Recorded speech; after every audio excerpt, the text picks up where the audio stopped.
ጸሎት እኮ የሌለው ሰው ጸሎት የሌለው ሰው እኮ በጣም አስቀያሚ ሰው እኮ ነው። ማይጸልይ ሰው በጣም አስቀያሚ ሰው። አብሯቸው 3 ዓመት ተኩል የነበረውን ኢየሱስን አላወቁትም። አሁን እሺ አንተ ከጎኔ ያለው ሰው እንደው ባያቅ አታዝንም እንዴ? 3 ዓመት ተኩል ያውም ደቀ መዛሙርታቸው በቃ የጸሎት ሕይወት የሌለው ሰው ክሬዚ እኮ ነው። ባዶ ነው። ምንም የሚጠቅም ሰው አይደለም። ማይጸልይ ሰው ምንም ጥቅም የለውም። ይመስላችኋል? እናንተ ግን ይመስላችኋል በጣም ኖ እኔ አረጋግጥልሃለሁ የሚጠቅም ሰው አይደለም። የማይጸልይ ሰው አይጠቅምም። ለራሱ አይጠቅምም፣ ለቤተ ክርስቲያን አይጠቅምም፣ ለሀገር አይጠቅምም። ችግር ብቻ ነው የሚሆነው። ማይጸልይ ሰው እንደዛ ነው የሚሆነው። አብረውት 3 ዓመት ተኩል የሆነውን ባጠገባቸው ቆሞ አላወቁትም ይላል። አይገርምም እንዴ? ከዛ ኢየሱስ ቀስ ብሎ ፍላጎታቸውን ጠየቀ። ልጆች ሆይ የሚበላ ነገር አላችሁ አለ። መልሱ ምንድነው? ባዶ ነው። ምንም ማትጸልይ ከሆነ ገንዘብ ባዶ ነው፣ ዕውቀት ባዶ ነው፣ ሀብት ባዶ ነው።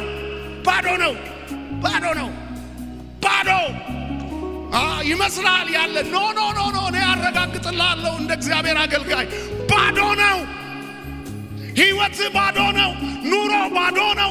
ቤት ባዶ ነው። ትዳር ባዶ ነው። ልጆች ባዶ ናቸው። ይመስላል አንተ አለኝ ልት ኖ እኔ በእግዚአብሔር መንፈስ ሆኜ አረጋግጥልሃለሁ ጸሎት የሌለበት ሕይወት ባዶ ነው።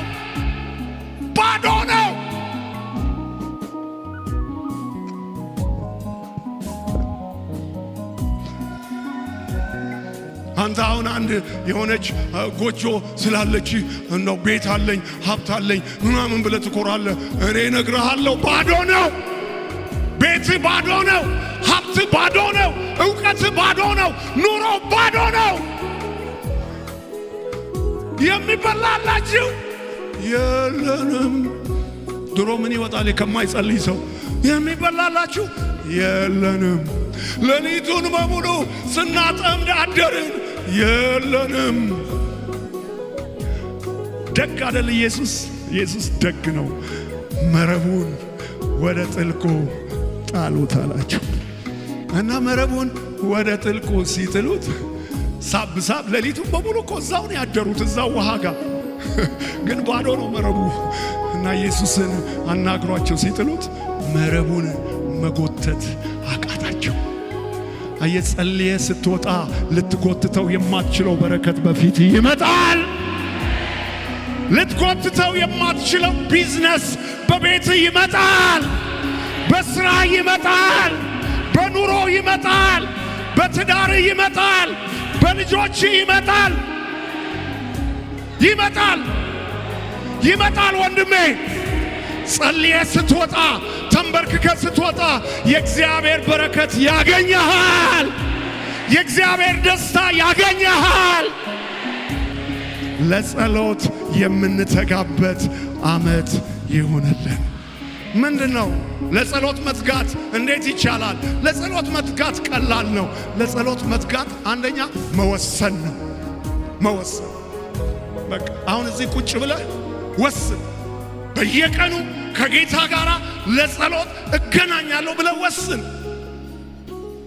ጌታ ኢየሱስን ለመቀበል እንደወሰንክ ለመንበርከክ ወስን። ከ24 ሰዓት ውስጥ 1 ሰዓት ከጌታ ጋር የምትቀመጥበት፣ ቃል የምታነብበት፣ የምትጸልይበት ጊዜ ወስን። አንተ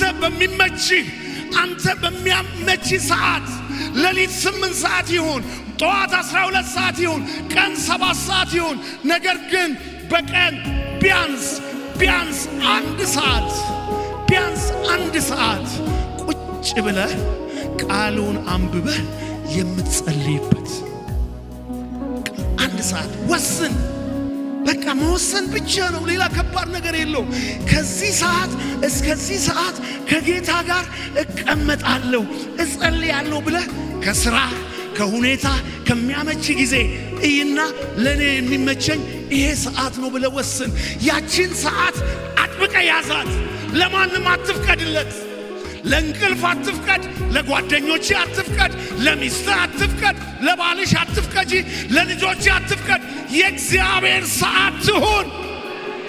የሚወስን ሰው አለ? የሚወስን ሰው አለ?